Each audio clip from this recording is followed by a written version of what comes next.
Haleluya, banshimye cyane. Ndabahaye mwaramutse canke mwiriwe bivanye naho muherereye. Ndabaha kandi karibu cyane mu kiganiro Umuco W'ubugingo. Kuri kino gice rero amajambo y'Imana tugiye gusangira, narabwiye ko muri no minsi ndikomezagwa n'igitabo cyo kuvayo. Ijambo ry'umutwe mu majambo y'Imana tugiye kuganira riravuga ngo rekura kugira ngo uhezagirwe. Haleluya, Imana ishimwe cyane. Reka dusome mu izina rya Yesu Kristo.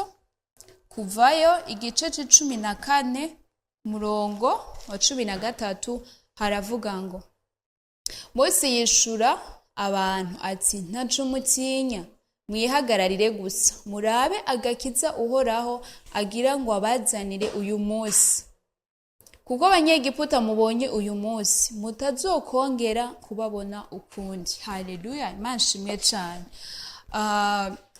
Abanyegiputa abisirayeli byari bigaragara ko bari bafise ubwoba, kuko babona umenga abanyegiputa barabakurikiye kandi bari bagiye kurokoka, bari bagiye mu gihugu c'isezerano, babona umenga abanyegiputa barabakurikiye, bari bafise ubwoba muri bo. Haleluya, Imana dufashe cyane. Kurekura ni ikintu kigoye cyane. Ino telefone ndayifise guca muri kuno kuboko, ubu kuboko biragoye ko nzokwakira ikindi kintu kubera ko ndafise ico mfise ngaha, ariko nina irekura guca ukuboko agomba kuri vide, bizokora ko nakira ikindi kintu. Rero iyo ufise ikintu kitari cawe canke ukaba ufise ari ikintu uri kugenderamwo Imana ishaka kurekura canke Imana ishaka kureka, ukaguma ugifashe, amajwi menshi ya Satani araza agutera ubwoba, agutera ubwoba ko urekuye uzobaho gute, bizogenda gute, ubuzima buzohinduka, mbega bizoca bigenda kazoza kawe kameze gute, ukumva umenga urekuye ico kintu ubuzima bwawe buzoba buhagaze. Imana idufashe cyane. Ariko nta wundi muntu atera ubwoba ni Satani.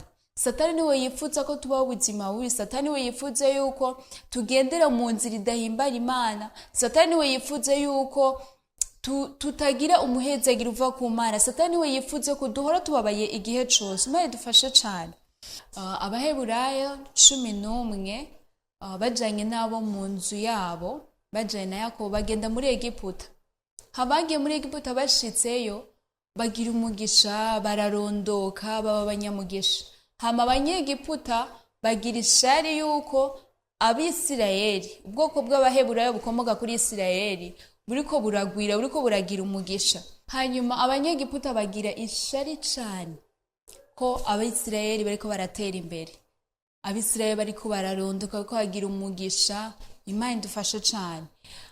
Ariko batangura kubakoresha ibikorwa bikomeye cyane, babakoresha ibikorwa by'inguvu, batangura kubafata nabi kuko hatari mu gihugu cabo, batangura kubafata nabi. Ariko abisirayeli kuko bwari ubwoko bw'Imana, barasenga uhoraho, basaba uhoraho ngo abatabara azabagirire neza.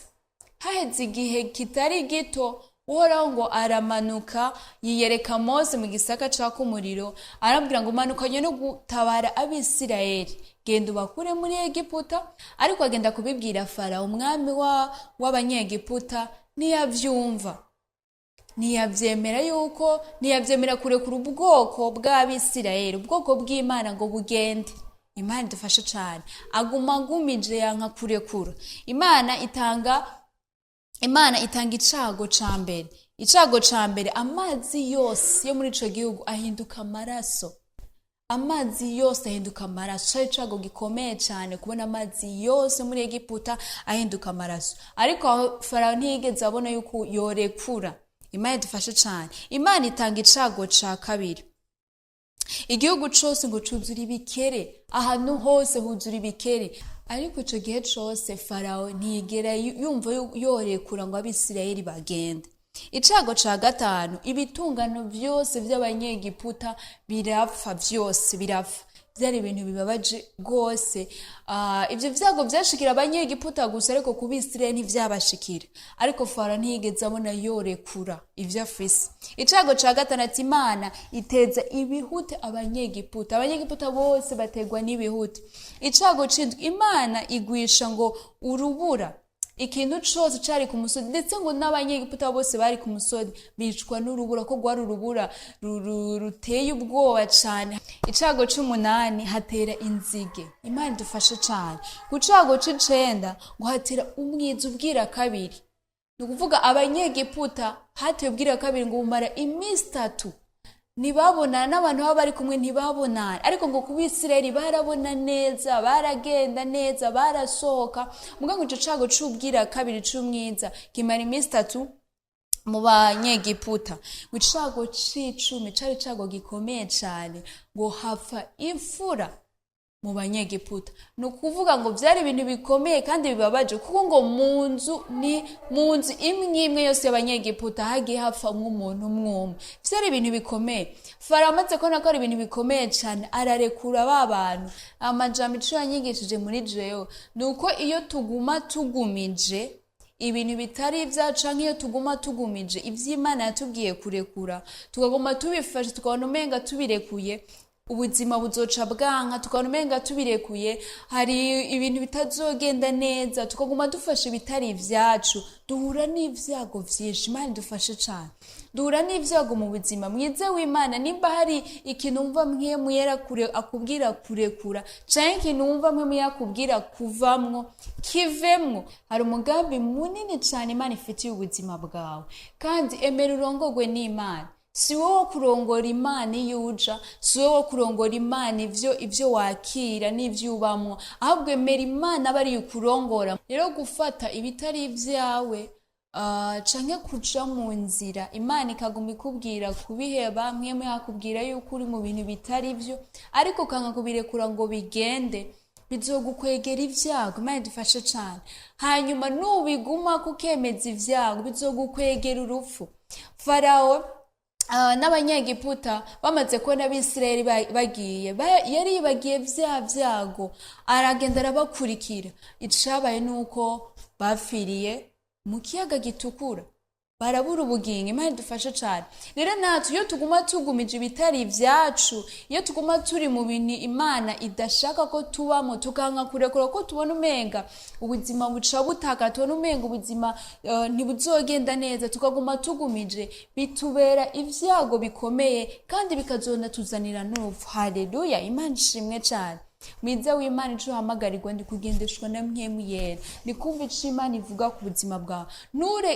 Niwanke kurekura ico kintu wumva atari icawe, niwanke kurekura ico kintu wumva kidahimbara Imana, niwanke kurekura ico kintu urimo canke aho hantu uri wumva muri wewe mpwemu yera adashaka kubamo. Rekura, Imana nizokubera umwungere mwiza. Imana nizokubera ndiho. Imana nizokumenya. Ntukagira ubwoba butegwa na Satani. Satani wagutera ubwoba, niwe kwereka yuko utazusubira kubona ubuzima, niwe kwereka yuko bitazusubira kugenda neza. Rekura kugira ngo ube aho Imana ishaka, uje mu nzira Imana ikeneye. Haleluya, Imana ishimwe cyane.